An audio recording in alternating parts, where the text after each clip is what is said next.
This is Scott Becker with the Becker Private Equity and Business Podcast.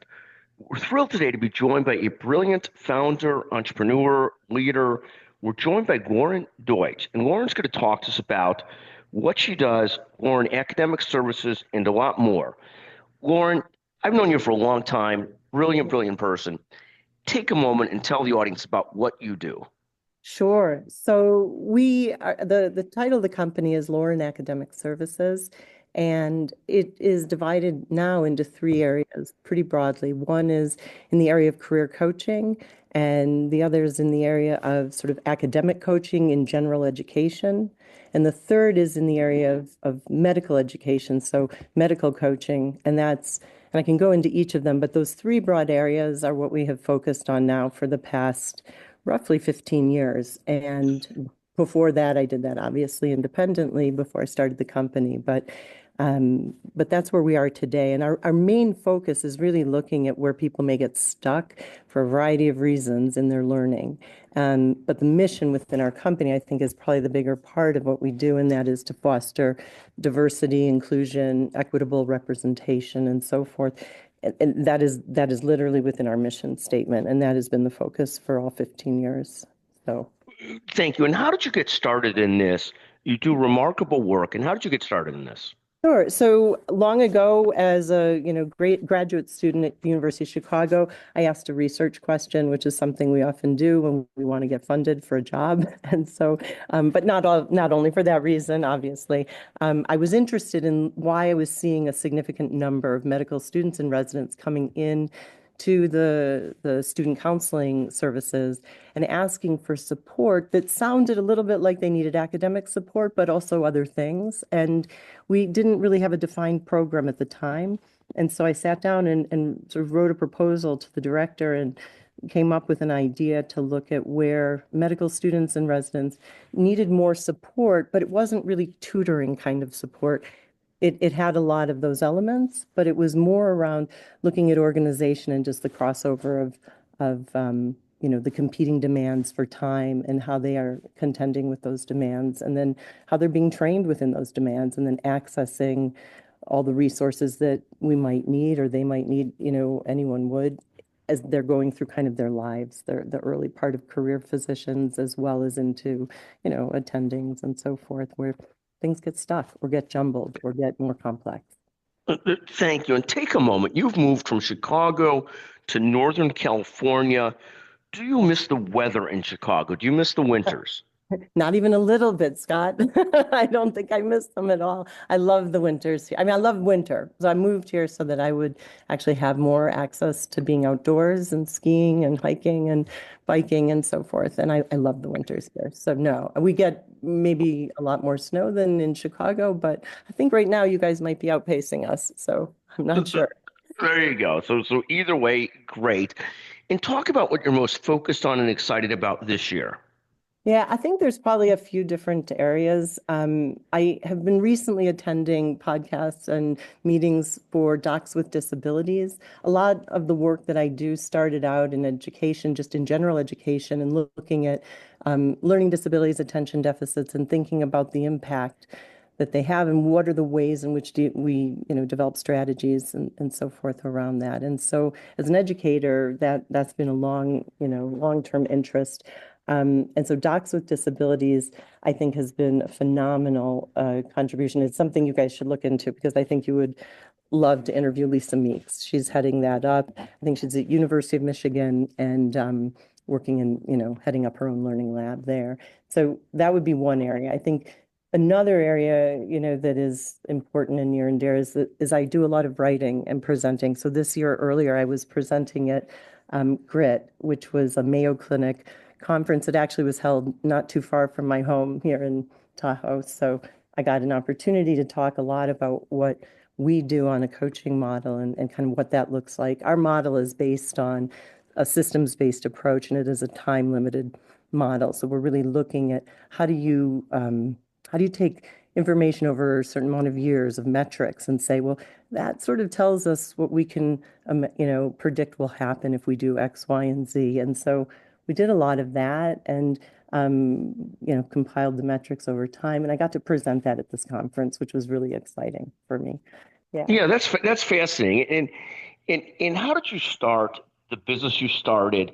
Talk a bit about, was that an anxious time? Was it an exciting time? How do you I think love it. about that? I think it felt very natural. I think that when you go into business for yourself, some people maybe feel like that's, going to be scary or worrisome or whatever. I fully embraced it. I went all in right at the start. And I think figuring out what a financial model should look like for a company like mine, I kind of grappled with whether it should be for profit or nonprofit. That was one question. Thinking about the model that I had designed at U Chicago and how I would incorporate that into a business and then use that in other ways within the business, that became a really compelling and exciting time. And for me, it's about sort of each one teach one. So I like the idea of teaching that to other people and pushing it forward. And, as scary as it might sound to kind of supply your competitors maybe with more and more and more information, I feel like there should be a lot of us in this arena. The need is there, the demand is there. So I think I started talking about emotions and learning long ago and learning disabilities and attention deficits long ago.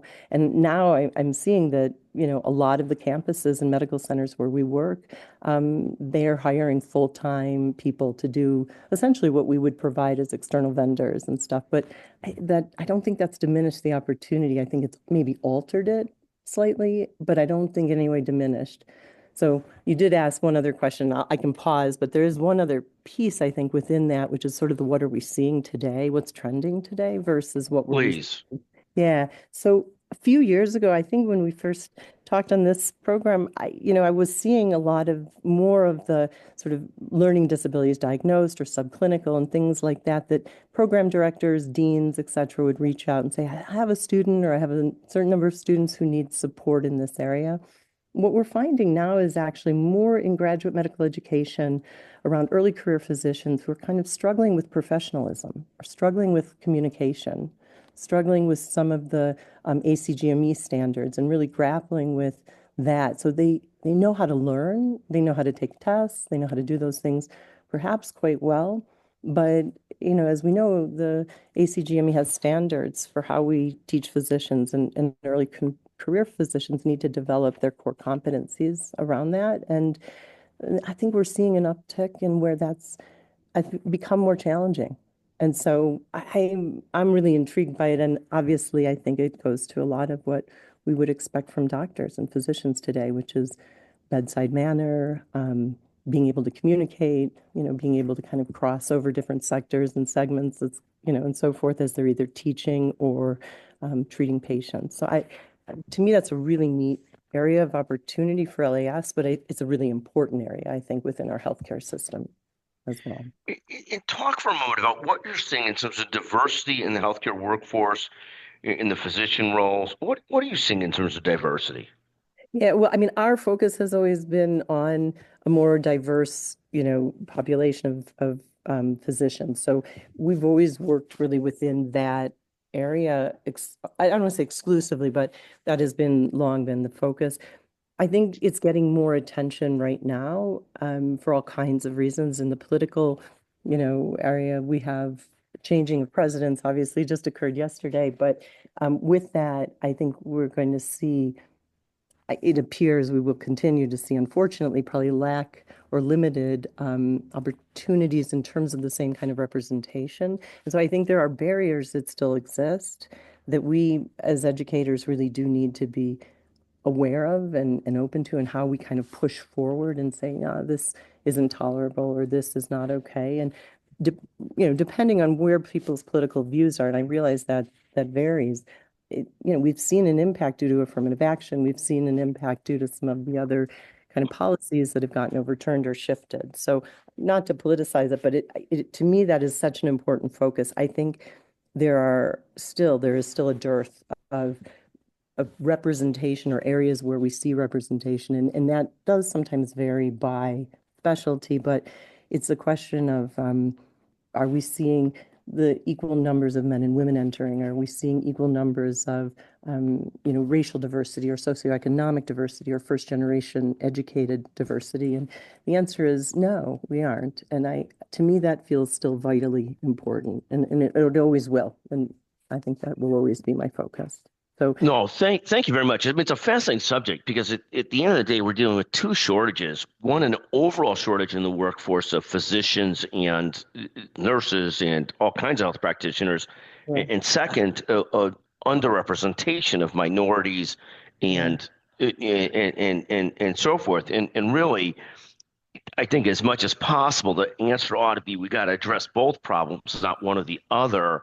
Because when we yeah, address one, not the other, we don't solve the bigger problem, and it can't be a zero-sum game because exactly the communities we are concerned about lose if it's a zero-sum game. So I think it's really it's got to be as much as possible both.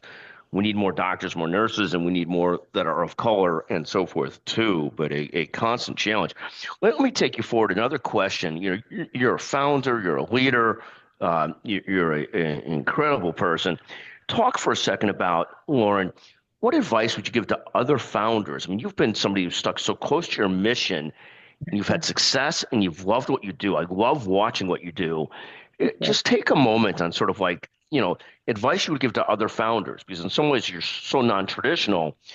because you just love what you do so much. It's so clear the passion in it versus somebody selling widgets or some other kind of business. You just seem to love what you do and care about it deeply. But talk about that as a foundation for business too. Yeah, I mean, I think advice for founders is one is don't be afraid to take risks and don't be afraid to fall down. I mean, truly, I don't mean to suggest that anybody wants to embrace failure, but I do think that that is sometimes a component of working in business and being an entrepreneur is that you sometimes throw ideas out there and you work on them really, really hard, and then sometimes they don't convert in the ways that you think they might. So I think that is one element of it. Um, I think another part, I mean, to me, the best advice that I think I was given at the very, very beginning was probably twofold. One was make sure your financial model is sound, and two, make sure that you track your metrics. Make sure you can say why what you do works, show that it can work empirically. And so that's always been for me like two really driving aspects of my company. I think by far and away we understand our financial model, we know how it works, and we use that to make really informed decisions financially. It's not all just whimsical and ephemeral. It's a lot of it is, let me put some thought into this. Let me do the calculus, make sure that this is actually a financially viable, direction to move in. I think the other would be the empirical piece, tracking the progress that we've made and showing empirically that what we do works. And here we know these ingredients go into our model, and we know that when we pull those out, we don't see the same types of outcomes. And so making sure we can communicate that to our clients and making sure that they understand why we do the things that we do or why we do something the way we do. So I think those would be two big pieces. And then obviously the listening part. At the end of the day, we have to communicate well, we have to listen. So we have to sort of get a pulse on what's going out, what's going on out there, what's happening within medicine or what's happening within general education, what's happening within executive coaching and career coaching. And, that part is vital. And we have to listen to what people tell us. And, when they come in as clients, we can't just say, we'll do it my way, and that'll work. We say, so let me hear your story and let me understand where you are and then what your expectations are. And then we can kind of collaborate in building out a plan to work. Loren, I want to thank you again for joining us on the Becker Private Equity and Business Podcast. I just love the passion you bring to what you do. It makes you a special leader, a special person. Thank you so much for joining us today. Thank you very much, Scott. I appreciate it.